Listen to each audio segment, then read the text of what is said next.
شروع اللہ کا نام لے کر جو بڑا مہربان نہایت رحم والا ہے۔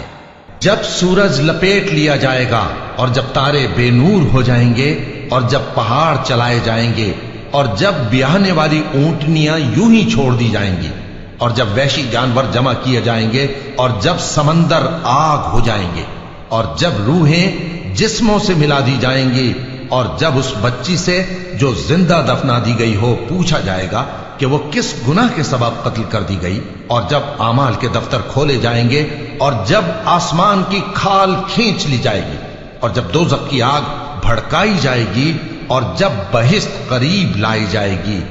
تب ہر شخص معلوم کر لے گا کہ وہ کیا لے کر آیا ہے۔ پس میں ان ستاروں کی قسم کھاتا ہوں جو پیچھے ہٹ جاتے ہیں اور جو سیر کرتے اور غائب ہو جاتے ہیں، اور رات کی قسم جب وہ پھیلنے لگتی ہے، اور صبح کی قسم جب وہ نمودار ہوتی ہے، کہ بے شک یہ قرآن اس فرشتہ عالی مقام کا سنایا ہوا پیغام ہے جو صاحب قوت ہے، مالک عرش کے ہاں اونچے درجے والا ہے، سردار ہے،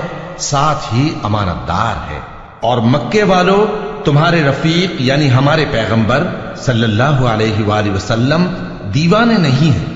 اور بے شک انہوں نے اس فرشتے کو آسمان کے کھلے کنارے پر دیکھا ہے، اور وہ غیب کی باتوں کے ظاہر کرنے میں بخیل نہیں، اور یہ کسی شیطان مردود کا کلام نہیں ہے۔ پھر تم لوگ کدھر جا رہے ہو؟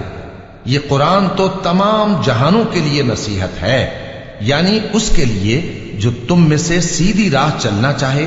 اور تم لوگ کچھ بھی نہیں چاہ سکتے مگر وہی جو اللہ رب العالمین چاہے۔